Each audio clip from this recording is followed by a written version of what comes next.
Hello, my name's David Runciman, and this is Past, Present, Future. Today's great political film is one of the great, heartwarming, feel-good films about politics and specifically about American democracy. It's Frank Capra's Mr. Smith Goes to Washington, and it deserves its reputation as a heartwarming movie. But there's more to it than that, and some of it is actually quite sinister. If you watch Mr. Smith Goes to Washington, which was released in 1939, even watching it today, it is hard not to feel the cockles of your heart a little bit warmed by it. I defy anyone not to feel a bit better at some points about politics while watching this film. It's partly because it's got the structure of a classic sports movie in a way, the ultimate heartwarming movies, if you like that kind of thing. It's about the little guy who takes on the big boys. The little guy who doesn't just go state, he goes national, he goes to Washington, and the system looks like it's going to defeat him, but then he works out how to turn the system back against itself, and he triumphs, and he gets the girl as well. So it's also got some of the structure of a screwball comedy. Some of it is screwball comedy, of which Capra was also a kind of master. And screwball comedies can be quite innocent too, certainly from this period. It is an innocent film in its way, and it's about an innocent man, Jefferson Smith, played by James Stewart. But like many seemingly innocent works of art, including a lot of screwball comedies, it's pretty damn cynical about American politics. And it is also just a little bit sinister, and that's what makes it great, I think. The innocence and the cynicism, and maybe something even darker, all go together. That's what makes it a really grown-up film about politics. The innocence and the cynicism are there from the beginning. That's the setup of the film, a combination of those two things. That is the key plot device. So this movie starts with the death of a US senator from an unnamed state.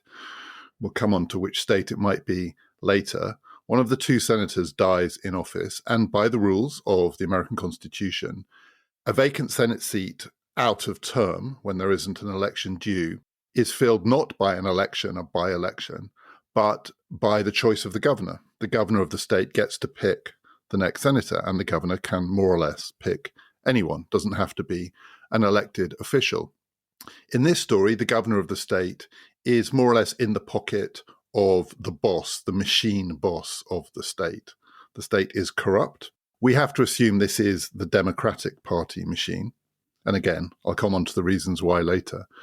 But the big boss, a man in this film who's called Jim Taylor, explains to the governor that he wants one of his stooges, one of the machine politicians in the state, to be put into Washington because he has schemes underway and he needs one of his guys there to make sure that the schemes go through. And the governor is also a stooge of the boss of the state, the machine boss.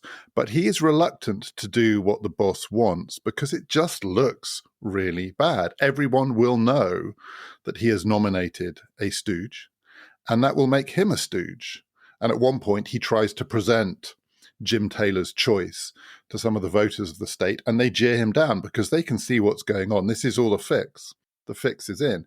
So the governor is in a dilemma. He would like to nominate his own candidate to signal his independence, but he has had it explained to him in no uncertain terms by Boss Taylor that if he does that, his career will be over. So he can't do that. On the other hand, if he does what Boss Taylor wants, his career won't be over, but his reputation, which we're led to believe may not be great anyway, will be in tatters because he will have revealed himself to the world as nothing but a puppet of machine politics. So he's pretty gloomy.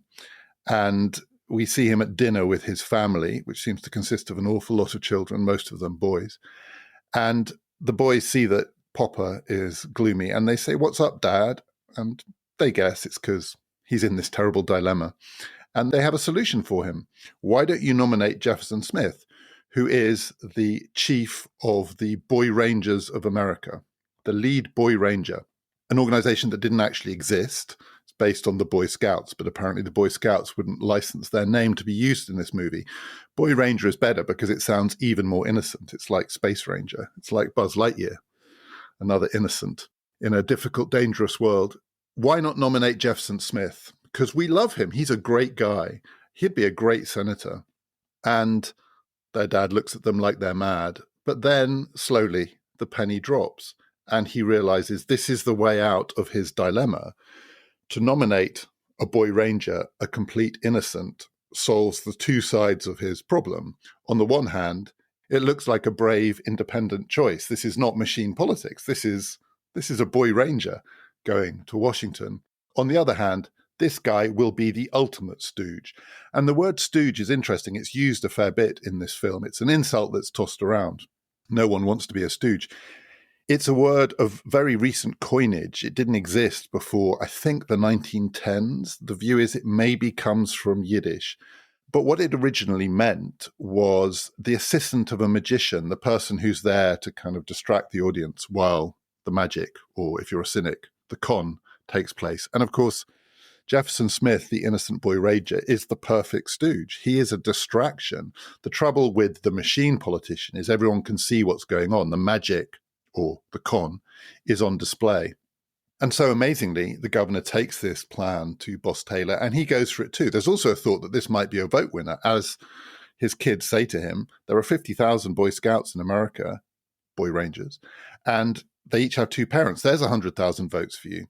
I have to say, as someone who has at various points advocated votes for children, I find this movie a bit embarrassing because the children are kind of insufferable in it.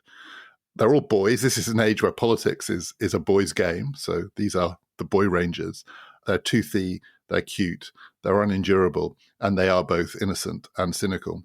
I don't particularly think I want these kids voting. Anyway, this is their scheme, and the grown-ups, the cynical grown-ups, go for it. So Jefferson Smith, Boy Ranger, head of the Boy Rangers, played by James Stewart, as a total innocent, and innocent in almost every way, including at various points it's clear a kind of sexual innocent too. This guy is just a boy in an adult's body. He's a bit like Tom Hanks in the film Big.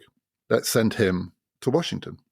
Part of the genius of the film is let's send him to Washington, but the place he's going to is the Senate. So there are some great American movies about an innocent in the White House.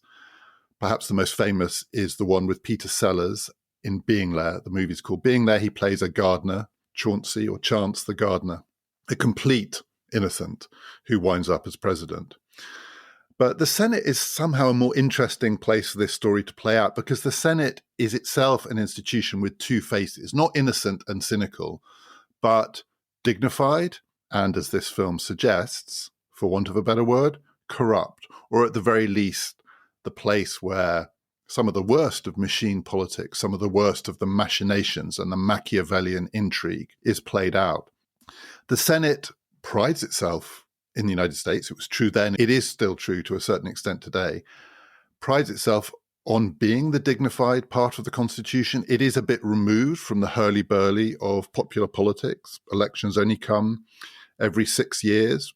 If a senator has to leave office, then a governor gets to choose the senator. And so there's a sense that because this doesn't just go back to the people, because there is a little bit of distance, there's a bit more dignity to it. The name, the Senate, the Roman echoes of it. It's a closed club. It's an elite club. 100 now. In 1939, only 96 senators, because back then only 48 states, Hawaii and Alaska, had yet to join in the fun. So there is this appearance to the world of an institution which is a little above and beyond what you might think of as the grind and the graft of democratic politics, and yet sometimes the worst of the grind and the graft of democratic politics exists behind this facade. There's a recent version of the setup of this story. In 2008, when Barack Obama became president of the United States, he left his Senate seat in Illinois vacant. So the job of filling the seat fell to the governor of Illinois, Rod Blagojevich. And Rod Blagojevich decided the best way to fill this seat was to sell it to the highest bidder. And he ended up in jail. The two faces of this kind of politics, you remove it from the people. Do you protect it from corruption in that way? Because there is a thought, and it's there in the American Constitution, that the source of corruption in democratic politics is pandering to the people. Or by removing it from scrutiny, from exposure, do you actually allow the worst of corruption and graft to take place? And in this film, in its cynicism, it takes the second tack. Behind the facade is the worst of American politics.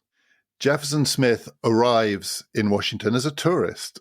There's a scene in which he's going to be taken to the Senate to be shown his new office, but he's so excited when he sees the buildings, because he's such an innocent, the Capitol dome, that he just gets on a bus. Senators don't take the bus. And he joins a tour, and he just gets shown these buildings from the outside as a tourist, and he reveres them. And part of the joke is that he reveres the Senate. It is this noble institution, but he is going to get to see behind the facade. And this stands in contrast to his moment of epiphany as a tourist in Washington, when he visits the most dignified monument of them all, the bit of Washington, D.C., which is the grandest bit in its way, the Lincoln Memorial, that vast statue of Abraham Lincoln on a kind of grand Ozymandias scale, and yet somehow also the symbol of American democracy. And Jefferson Smith, as others in real life have done before him and since, stands in front of the Lincoln Memorial and is awestruck. But by implication, there is nothing corrupt going on there. There is no facade to that monument. What you see is what you get. Lincoln looks down on you, and the Gettysburg Address is there on the wall, carved in stone beside him. It is inspirational. There is no con to the Lincoln Memorial. In this film, the con is the Senate. Part of that con is that the Senate stands on ceremony. That's one of the ways in which it signals its dignity. The Senate, the US Senate, is a notoriously rule-bound institution. Its members belong in their own mind to a kind of gentleman's club. All men then, all white. We see them en masse, and they all look the same. It looks like a gentleman's club. And they treat it like a gentleman's club. They know the rules, but other people don't. They can play by the rules, which means they can also twist the rules to their own ends. But if anyone else comes in and tries to play the game, they will use the rules to stifle them, and they will use the rules to block them. The rules, the complexity of the procedure, all of the ceremony that surrounds the work of the Senate, its dignity, is also the thing behind which senators can hide. And that is the setup of this movie. And that's the way in which the innocent Jefferson Smith is ultimately going to turn the system against itself. That's why it's a bit like a sports movie. In the end, he is going to play by the rules, but he is going to play by the rules his way. And he is going to use the rules of the Senate to expose the Senate. The Senate being the Senate, standing on its dignity, standing on ceremony, wouldn't let Frank Capra film inside the actual United States Senate. It wouldn't let the cameras in. So he had to build a set in Hollywood, in California, to replicate it. And it's built on a grand scale.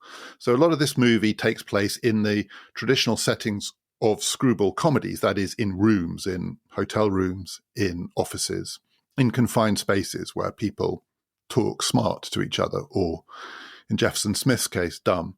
But there is also quite a lot of this film that is set on the floor of the Senate, and it is the full set. It is grand. It's very impressive. And it's intercut with grainy newsreel-style footage, so it feels really real. Capra hired guides to make sure he got it right. The look of it is meant to be right. It is accurate. There is quite a lot of detail in this film about how the Senate works. And there's quite a lot of detail in the actual filming of how it looks. And it does look impressive. And Jefferson Smith, when he first steps on the floor of the Senate, we see the full scale of it. It is intimidating. I mean, he really does look out of his depth in the way that this film has been set up. And he is out of his depth. He is completely out of his depth. The way the plot develops is that here he is in Washington. He's the innocent, he's the stooge. So he's got nothing to do. To make the act convincing, they don't want him to do anything that might interrupt the schemes of Boss Taylor and the people who are running the show for him in Washington. They certainly don't want him asking any difficult questions. But if he just does nothing, if it is clear to the world that he is not suitable for this role, then in a way, the trick has been exposed. And on his first day, or maybe it's his second day in Washington, he gives a set of interviews to the press who are the real cynics here, but also as the real cynics, as they themselves say to Jefferson Smith, the only people who can actually tell the truth, because in this town, only a cynic will tell you the truth. The press ridicule him. He is the Boy Scout, the Boy Ranger. He looks ridiculous, so they've got to give him something to do. So it's suggested to him that he drafts some legislation, some really innocent legislation. And what he wants to do is to create a camp for boy rangers, a boys' camp, a national boys' camp, where the boys of the cities can come to the countryside and get to see American nature in the raw. And he'll lead this camp, and he just needs some land on which to build this camp. And he's not interested in corruption and graft. He needs some government money to get this thing off the ground. But in his innocence, in his legislation, he's going to insist that the boys of America, with their nickels and dimes dropped into a jar bit by bit, will repay the American government. There will be no graft here. He just needs some land to do this on. So great, let's give him that bill. That'll keep him distracted. Unfortunately for the Boss Taylor machine, the piece of land, by chance, on which he wants to build his boy camp is actually integral to a corrupt scheme that they have been running. It's called the Willett Creek Dam that they want to build, but they clearly, the machine, own the land and are going to make a lot of money out of this scheme. And here comes this innocent boy ranger who wants the same piece of land in order to build his camp for boys.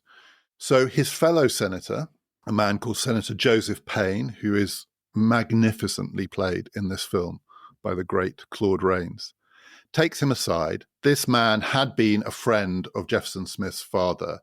And Joseph Payne in this film is a very interesting and, by some distance, the most complicated character in the movie, because he is corrupt, but he also has a conscience, which means there's a lot going on in everything that he does. He takes Jefferson Smith aside and explains the rules of the game to him. He says, you're going to have to drop your scheme. You can't have that bit of land. And Jefferson Smith twigs that's because something more than dodgy is going on. But, this is the price of getting things done in this town. Like, we'll support you. We'll let you do the things you want to do, but you just have to steer around the things that are already in place. And some of the things that are already in place are not things you want to look at too closely. And Joseph Payne explains that this is his experience. He's been in that town as a senator for many years. And he also came with high ideals. This is the Senate. This is this noble institution, and he's going to do good in this place. And he explains to Jefferson Smith that he has been able to do good in this place, but the only way you can do good in that place, in that town, is to turn a blind eye to the stuff they don't want you to look at. And Jefferson Smith, being an innocent, won't do it. He can't turn a blind eye. Once he has seen something corrupt going on, he can't ignore it. He's a boy ranger. And so it's explained to him that if he persists with threatening the scheme of Boss Taylor, he will be destroyed. At one point, the word that's used is crucified. And that's what they do. He won't drop it, so the machine destroys him. They forge documents. They construct a whole story which suggests that the corrupt person here actually is Jefferson Smith. They forge documents that suggest he already owned the land around Willett Creek. They more or less turn their scheme on its head and make it look like it was his scheme. He owns the land around Willett Creek. And so he's the one who stands to benefit. And in his case, it's so much worse because actually he's going to be repaid by the nickels and the dimes of the boys of America. They make him look like the ultimate hypocrite. Hypocrite's not a strong enough word for this. They make him look like a monster. And the whole machine is deployed to this purposes. The document forgers and the expert witnesses who will testify that the fake signature on the document is for real. The machine has a lot of power, and Jefferson Smith is broken on the wheel of it. And he's about to leave town, a broken man, in his own mind, innocently disgraced. And the girl in the movie, who's a press officer who hangs out with journalists, so a cynic who can tell the truth. She's called Saunders, Clarissa Saunders, played by Jean Arthur, one of the great actresses of the silent movie era, who ironically was one of the few who made the transition to talkies. And this film could not be a silent film because, as we'll see, it's all about the talking. She puts some resolve in him, a bit of lead in his pencil, and sends him back into the Senate and says, you can take these people on because there is a procedure here that will save you. And so then the film turns on process, which is what makes it so compellingly sports movie style watchable. He has to get back in the chamber They are about to have a vote in the Senate to exclude him, to expel him from the chamber, and the senators are all united against him. But that vote needs to happen for him to cease to be a senator. So if he can get into the chamber and if he can filibuster that vote, if he can use one of the Senate's procedures, the filibuster, against the senators, he might just be able to save himself. He goes back into the chamber. They think they've driven him out of town. They're astonished to see that he's still got some fight left in him. There is a key moment in the film on which the whole thing turns, a moment of process where he and his rival both get to their feet at the same time. And his whole fate depends on whether the chair, the vice president who chairs the United States Senate, the president of the chamber, whether he recognizes Jefferson Smith or not. In a sense, the formal question is literally, in sports movie style, within a matter of seconds or even fractions of a second, who stood first? Who spoke first? It's like a quiz in which the question is, they both gave the answer, but was one fractionally ahead of the other? And Jefferson Smith is recognized. And so he's allowed to start speaking. And until he stops speaking by the rules of the filibuster, there can't be a vote. Because by the rules of the Senate, there is no formal time limit to any debate. That's how the filibuster works. You can talk out any piece of legislation in the Senate because talking is what the Senate does. So by its own sense of its own dignity, it is not such an undignified chamber that if someone has got something to say, one of these great senators, they will not be heard in full. And the filibuster itself is this two-faced institution or device, because on the one hand, it is notoriously ridiculous, because all you have to do is to talk out a vote or a bill. It doesn't matter what you say. So in celebrated filibusters in the Senate, real-life filibusters, senators have read out the phone book of the District of Columbia, or they have read and reread and reread Green Eggs and Ham by Dr. Seuss. The words can be completely empty, completely meaningless. It is a ridiculous device. And yet, in this film anyway, it is the badge of sincerity. It is the way in which Jefferson Smith demonstrates to the world that he is not a stooge, that he is not, as he has been painted, the ultimate corrupt boy ranger, that he is an innocent in Washington who has seen something that he wasn't meant to see, and he will let the world know about it. And at one point, one of the senators says to the other, anyone who does this at this length, by this point he's been talking for maybe 24 hours, is kind of sincere.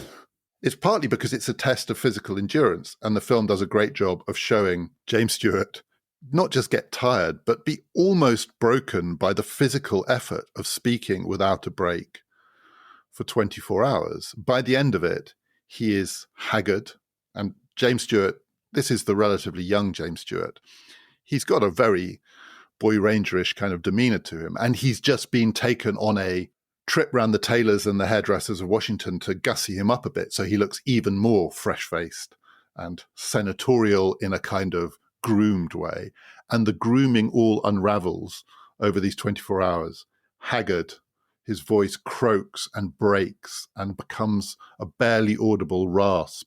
He's unshaven, he's sweating, his hair is damp and lank. He looks like a man who's just been rescued from a shipwreck, and that becomes the badge of his sincerity. He looks like someone who is on the rack and is still determined to speak the truth. And in the end, it works. In the end, the filibuster becomes the means where he finally gets through to the conscience of his fellow senator, Joseph Paine, who is the one ultimately who breaks, who can't take the endurance test. And it is an endurance test for him too. He has to sit there for 24 hours, not the whole time, but he's in the chamber, listening to the thing that he knows is the truth and still present to the world the face which says that this man, Jefferson Smith, is a liar. And because he, unlike, I think, by implication, quite a lot of other people in that room, has a conscience, he can't do it. His conscience breaks before Jefferson Smith's body breaks. And that's the movie. And that's why it's heartwarming. But there is a lot more going on than that. And it's not as straightforward as that, not even the procedural aspects of it. So Frank Capra went out of his way to make it look like this was senatorial politics by the rules of senatorial politics, but it wasn't. actually quite a few things happen in this movie that wouldn't happen in the United States Senate. And one of them is the way in which it's been set up. There is a big role played in the Senate by the people sitting in the gallery watching on, including Saunders, his girl, who is in the gallery and is coaching him from the gallery. So she is telling him what to do. He doesn't know the rules of the game, but she does.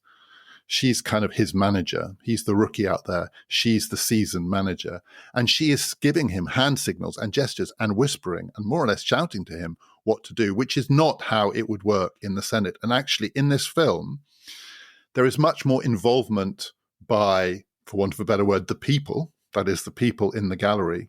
Public opinion, you might almost say, comes into the chamber and does interfere in the workings of the Senate on the floor.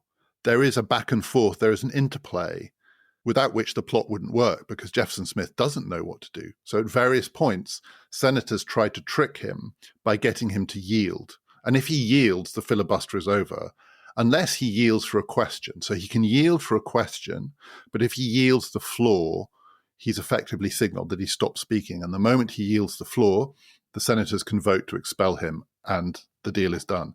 So there is Saunders in the chamber signaling to him, yes or no. Yield, yes if it's a question, no if it's not a question. There is a feeling in this film that he is playing to the gallery, and the gallery in the Senate itself are part of the narrative action. And in a way, it reminds me of the sleight of hand of another movie, one that we've talked about on this podcast, which is To Kill a Mockingbird. Another great courtroom scene, and the Senate is in a way a courtroom. And certainly this is a kind of trial. Jefferson Smith is on trial and he is defending himself, but just using a device, which means as long as he keeps talking, they can't convict him. And like in To Kill a Mockingbird, where there is a trial going on the floor of the courtroom, but there's also the gallery of the black citizens of the town who are excluded as the people are excluded from the Senate, but are there watching on. And though in To Kill a Mockingbird, there is defeat on the floor of the courtroom, there is a kind of victory if you see it from the perspective of the gallery. In this film, the actual victory depends upon the intervention of the gallery. And in that respect, it is not like something that would happen. The innocent would not have survived the process and the procedure. There is no coaching from the stands, just as there used not to be coaching from the stands in a sport like tennis, which also used to stand on its dignity. But now the coaches are allowed to play the game. And then there's the filibuster itself, which in this movie is the symbol of the fight of the little guy against the system. It is the vehicle of democratic resistance to a corrupt machine. But the filibuster is itself a very two-faced institution, and it has a much, much more mixed reputation than that. Some of this is with hindsight. So the filibuster's reputation has changed since this film was made, in part because the longest filibuster of them all, one that was of an equivalent length of Jefferson Smith's filibuster in this movie, came in 1957. A senator called Strom Thurmond, who spoke for 24 hours without a break, an event that was described by his biographer as a urological miracle. Like, how did he not need a toilet break in that time? And there are rumors that he had a device fitted inside his leg, which meant he could do what he needed to do at his desk. Mr. Smith Goes to Washington skirts over those issues. Strom Thurmond spoke for 24 hours in order to block, unsuccessfully as it turned out, it was simply a symbolic gesture, civil rights legislation. He was a senator from the South who was trying to preserve the Jim Crow order, the racial order, the racist hierarchy of the American South against those senators and other legislators who were trying to reform it, including, by that point, another Southern senator, Lyndon Johnson, who had switched to being one of the reformers, and Strom Thurmond, as a symbol of Dixie, tried to block it. And the filibuster has some of that reputation, some of that stain associated with it. It is the vehicle not of resistance to corruption, but of maintaining a pre-existing corrupt order. The second longest filibuster in the history of the American Senate, the US Senate, was in 1986 by a New York senator called Alphonse D'Amato,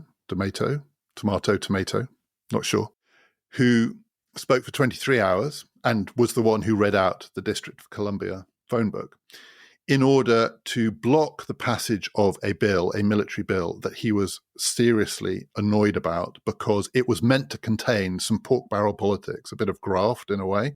It was meant to cite, I think it was a flying school in his district, in his state, and that bit had been left out. So he was going to block this damn bill to show how pissed off he was that his little bit of the pie had been left out. So far from the filibuster being the means of resisting pork barrel politics, it was the means, in theory, of defending pork barrel politics. It always has these two faces. You can use it however you want to use it because it's a kind of farce. But it's a blocking device, so it really depends on what's being blocked. In this case, what's being blocked is the persecution of a Christ-like innocent. But more often, what's being blocked is reform, sometimes necessary reform. Even at this point in 1939, the filibuster had a checkered history. So for most of the history of the US Senate, there was no means of forcing a vote. A vote could be talked out. The individual filibuster is hard work because you've got to keep talking as one person and you'll need to go to the toilet. But if you have a few senators who do it as a kind of tag team relay, then you can talk out legislation. And in 1917, the president, Woodrow Wilson, initiated his supporters in the Senate to introduce a new rule called the cloture rule, which meant that you could force a vote at that point with 2/3 of the chamber to stop people talking out important legislation, because Woodrow Wilson was so furious that a small group, I think it was 12 anti-war senators, this is 1917, just before the United States' entry into the First World War, had talked out a military bill, another military bill, that would have allowed the arming of merchant vessels against German submarines as a prelude to American entry into the war. And the anti-war, a small minority group of anti-war senators, talked it out. So Wilson introduced this rule which said that a supermajority in the Senate could force a vote, could override the filibuster rule. And within 2 years, the rule that Wilson had introduced was itself turned against him. The thing about these rules is you can turn them this way or you can turn them that. They're just rules, they're procedures. They are neutral, hollow, and therefore devices any which way. And Wilson discovered that his new rule, the cloture rule, was used to force amendments to a piece of legislation that he himself would like to have been talked out. That is the legislation that would have approved the passage of the Versailles Treaty with all of Wilson's high-minded ideals about the League of Nations and other things. Similar group of senators, always opposed to Wilson, always opposed to America being entangled in these European affairs, tabled a whole series of amendments to water down this legislation. And they forced a vote on that, thereby, in Wilson's mind, corrupting his pure peace treaty.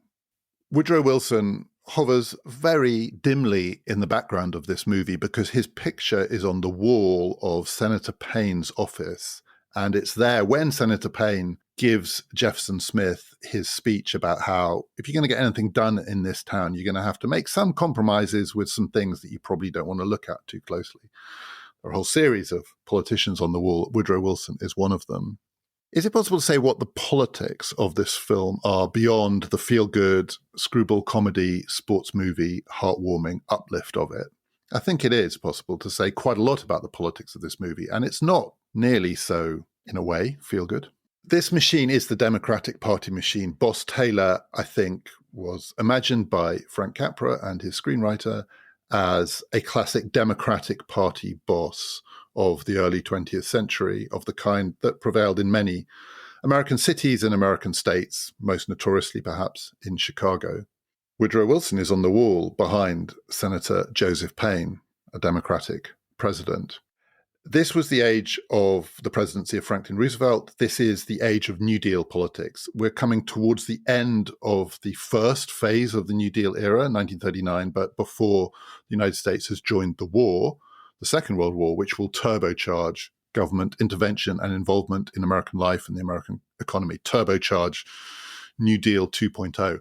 This is the period where the New Deal is running into trouble, and Roosevelt was increasingly frustrated by the checks and the balances in the American Constitution that were blocking further government action and government intervention in the economy. And Roosevelt had been contemplating things like packing the Supreme Court to get round this. The Supreme Court, but also to a certain extent the Senate, were blocking him.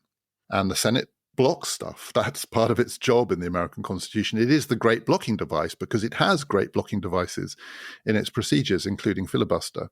So here is Jefferson Smith using a blocking device to rescue himself.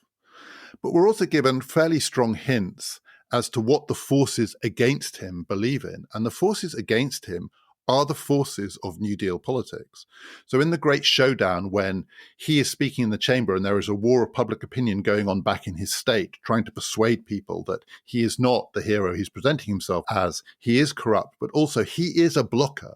So the machine wheels out its newspapers and its publicity and its promotional stuff, and slightly absurdly, while he's doing his 24-hour filibuster, the machine manages to organize grand dinners in which hundreds of people go and hear speakers denounce Jefferson Smith as a blocker. What is he blocking? He's blocking government relief. That's how they present him. He is the blocker of New Deal politics, the hero of this film, the innocent, Christ-like hero of this film, the boy ranger, the man who is called Jefferson after Thomas Jefferson, is presented by his enemies as the person who is blocking necessary government action, taking up time, stopping legislation, in this case, legislation to kick him out of the Senate, but that's not what the people back in his state are told.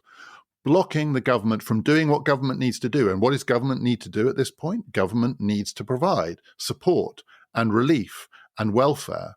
Jefferson Smith is, by implication in this movie, both the hero and the anti-New Deal politician. And that's because Frank Capra, by this point, the director, was anti-New Deal. He thought that Franklin Roosevelt had gone too far. He thought that the federal government had accumulated too many powers. He was in favor of blocking government intervention, welfare, relief. He was on the side of those people, including increasing numbers of people within the Democratic Party, who thought that Franklin Roosevelt had become a kind of overmighty president and wanted to reassert the rights of the states and the rights of state-based politicians to resist national government interference. So in a complicated way, this film is actually, I think, and it's not by any means writ large in the movie or certainly not forced on the viewers, but the background message of this is that this kind of politics, using the rules of the American government to block stuff, can heroically be used to block New Deal politics. And the other implication is that New Deal politics is corrupt. That's where the graft is. Government relief, government welfare, the workings of the increasingly large bureaucratic administrative state, that's where the money is.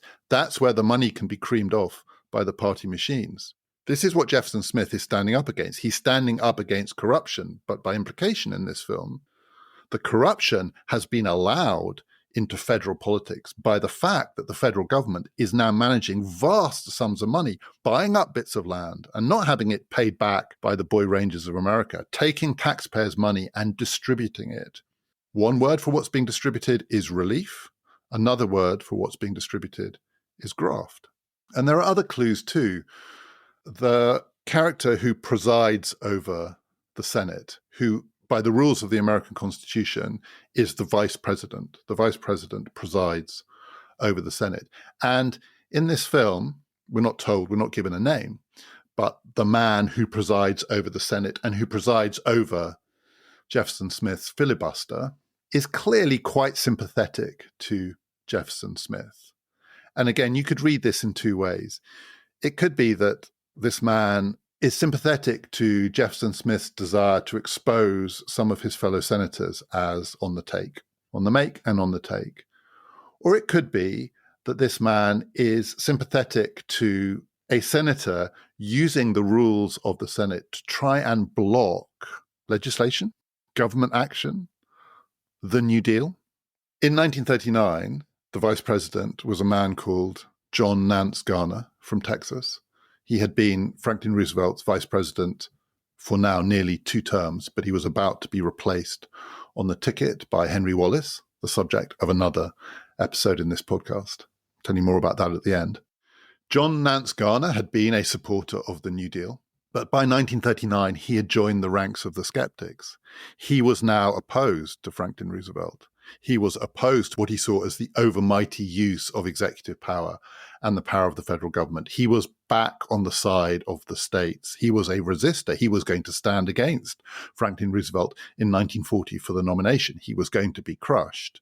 The man who presides in this film probably has some of John Nance Garner in him.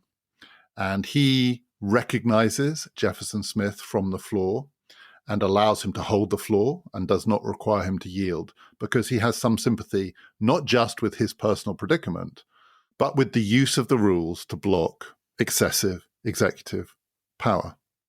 And then there's the question of who Jefferson Smith is based on. So there's the Jeffersonian bit, and it's part of the appeal of this film, is that it plays on the appeal of Thomas Jefferson, who is also a deeply ambivalent figure in the history of American politics, a slave owner, a representative of the South, and the man at the founding of the Republic who was on the side of those who wanted to block the power of the federal government against Hamilton, against the use of federal power to collectivize debt, to create national banks, against relief in that sense, on the side of the little man, but also Thomas Jefferson, who became president, a two-term president, and used the executive power of his office in many ways to part create what was going to become modern America. But Jefferson is also, by this point, a monument. And to be named after Jefferson is to be all things to all people, as Jefferson Smith is.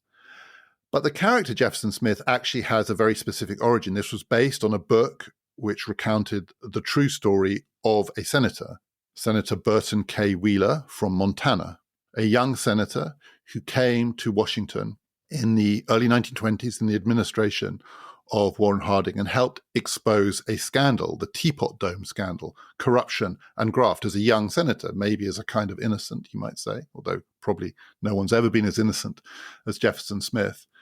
And he exposed a scandal among his fellow senators, and he was himself the victim of a massive smear campaign as a result. He was accused of being a communist. The accusations against him were almost certainly completely trumped up, but the machine, in order to defend itself against the person who wants to expose it, tried to destroy him. They didn't succeed, and he did succeed, he himself, in exposing the scandal. But the basis of this story is in an account of the experience of the senator from Montana in the early 1920s, when trying to show the people what is going on in the Senate results in the Senate trying to destroy one of their fellow senators for breaking the rules of the gentleman's club, for not playing the game as it's meant to be played. So Jefferson Smith is Burton K. Wheeler. But the Burton K. Wheeler of the early 1920s is not the Burton K. Wheeler of 1939. By 1939, Burton K. Wheeler, the senator from Montana, had become a leading voice in the America First movement, the anti-war movement in the run-up to the Second World War that did not want the United States to get involved in another European conflict, and, at least for many of its members, was broadly neutral and, for some of them, sympathetic to fascist Germany. Burton K. Wheeler plays an interesting role in another great political fiction, one I talked about in our series on political fictions, Philip Roth's The Plot Against America, which imagined an America after 1940 in which Franklin Roosevelt is defeated not by John Nance Garner, who also was sympathetic to the America First movement, but is defeated in Roth's novel, in his counterfactual, by Charles Lindbergh, a genuine fascist sympathizer. And in that novel, Charles Lindbergh's running mate is the real Burton K. Wheeler. Roth identified Burton K. Wheeler as the likeliest person to be on, essentially, a fascist ticket. And in The Plot Against America, Burton K. Wheeler is worse than Lindbergh, because eventually Lindbergh is exposed and driven out of office.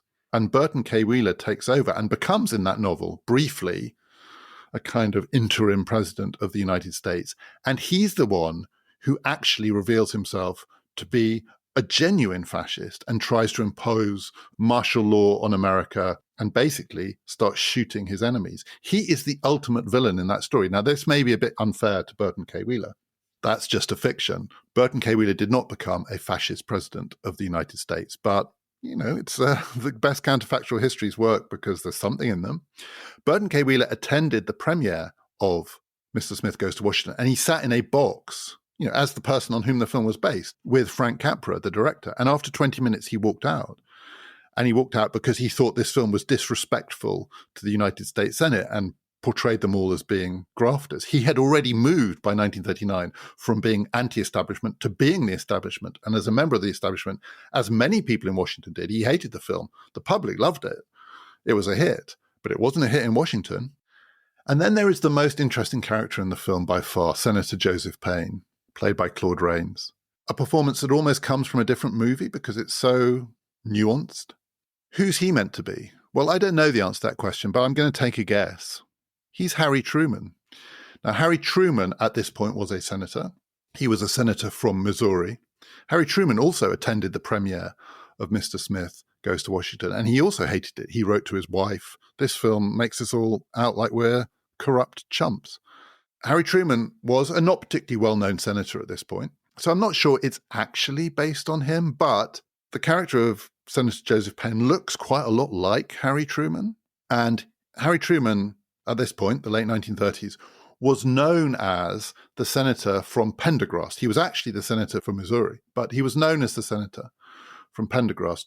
The Pendergrast machine was the Kansas City machine, Kansas City, which is in Missouri. It was one of the most powerful and most corrupt Democratic Party machines in the United States.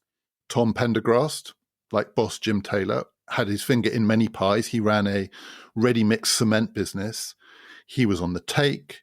He put his stooges into government positions. He got the vote out. He got them elected, as the machines did. That was the deal. You do what I want, and I'll make sure no one ever defeats you at the ballot box.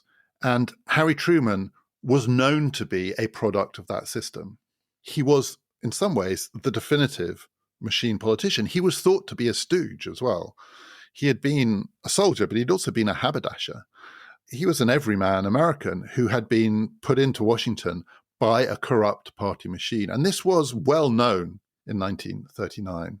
Harry Truman was also a decent guy, like Senator Joseph Payne in this film. I'm pretty sure Harry Truman had a conscience. Harry Truman almost certainly had made the calculation that Joseph Payne makes in this film, which is, to get to Washington, you're going to have to turn your blind eye to some stuff you'd rather not be involved in. But if you get there, you can do good. And, possession is 9/10 of the law, which is, after all, the lesson of Mr. Smith Goes to Washington. If you can hold the floor, you can do something. If you can hold your seat, you can do something. And Harry Truman did do things after 1939. During the war, he chaired a Senate committee that exposed corruption and graft. He became the champion of anti-corruption because the American state, which had grown big during the New Deal era, exploded during the Second World War and became a money machine. The amount of taxpayers' money that was just being hosed and siphoned around the system and siphoned off and wasted and squandered. And Harry Truman became the champion of those who wanted to hold all of this to account. And then, as I discussed in our episode with Ben Steele about Henry Wallace and Harry Truman, he replaced Henry Wallace on the ticket and became FDR's running mate. And when FDR died in 1945, Harry Truman, who had been the ultimate stooge machine Senate politician, became president, and an enormously consequential president. Not to everyone's taste, still controversial in many ways, not much liked on parts of the American left, the architect of the Cold War, but also a really, really serious political figure. There isn't quite a Truman memorial in Washington, but if they start working their way down the list, once you get past Lincoln and Jefferson and Washington and maybe Roosevelt, he's in the next rank. Not quite on Mount Rushmore, but not far away. That's Senator Joseph Payne. That's the Claude Rains character. That's a different way this story could go. In the film, Jefferson Smith breaks him on the weight of his guilt. And, by implication at least, he tries to kill himself. He doesn't succeed, but he's a completely broken man. Harry Truman wasn't broken. Harry Truman wasn't broken by all the rumors about him being on the take, being corrupt, being part of the machine. Harry Truman became president. And at one point in this film, when the boss Taylor, is trying to remind Senator Payne that he has to do what he's told. He also reminds him of the potential reward because he says there's a convention coming up and, you're getting a good national profile. We could throw the power of the machine behind you and get you on the ticket. By implication, it might not be Harry Truman. It might not be Wallace. It might be you. In this film, it doesn't happen because his conscience in the end gets in the way. In real life, to Harry Truman, it did happen. And so what are we meant to think? Well, if you watch this film, you're on the side of Jefferson Smith. You can't not be on the side of Jefferson Smith, even though he is kind of ridiculous and also a bit annoying. His innocence is hard to swallow early on. James Stewart slightly overacts the part to begin with, but my God, he's magnificent by the end. But James Stewart being James Stewart, there's always a little hint of something else going on. It's not completely clear he's quite as innocent as he's made out to be. It's not completely clear once he's succeeded and he's held his Senate seat, what kind of a senator is this man going to be? He's a boy ranger, right? He believes in the countryside and back to nature and getting the boys out of the city into the country and teaching them about how to do bird whistles. It's got a little Hitler Youth vibe to it. He's Burton K. Wheeler. I don't know if Jefferson Smith was going to turn into Burton K. Wheeler, but you never know, right? He's an innocent in politics. He could go any which way. Senator Joseph Payne, Harry Truman, is not an innocent in politics. So if you've got in this movie to choose between Jefferson Smith and Joseph Payne, you choose Jefferson Smith because he's the good guy and Joseph Payne is corrupt. And Joseph Payne does terrible, unconscionable things to try and break the son of his friend, to try and destroy his life. Of course you're on the side of Jefferson Smith. But if the choice isn't Jefferson Smith or Joseph Payne, if the choice is Senator Burton K. Wheeler from Montana, or Senator Harry S. Truman from Missouri, the S, famously, that doesn't stand for anything because he thought it just looked better if you had a middle initial. Harry S. Truman from Missouri or Burton K. Wheeler from Montana? I know which one I would pick. I mentioned there a few of our previous episodes that connect to this one. One is one of our what ifs. What if Henry Wallace and not Harry Truman had become president in 1945? The other, one of our great political fictions, is Philip Roth's The Plot Against America. That one we put out as a bonus episode. You have to subscribe to get it. If you subscribe to PPF Plus now, you will get all of our bonus episodes. There are now 14 of them, including that one. It's very simple. It's £5 a month or £50 for the year, and you will get all of the bonus episodes to come as well. And it's ad-free listening. Just go to our website, ppfideas.com, and if you go there, you can see all of the bonus episodes that you will get now if you subscribe, or click on the link in our show description. The next great political film I'm going to be talking about is the film that used to, I think not so much anymore, but used to top the lists of the greatest film of all time. It's Orson Welles' Citizen Kane. Not always treated as a political film, but it is a deeply political film. It is also, I think, interestingly, a film that has a lot of overlap with Mr. Smith Goes to Washington, at the same time as being completely, utterly different. Do join us for that. This has been Past, Present, Future, brought to you in partnership with the London Review of Books.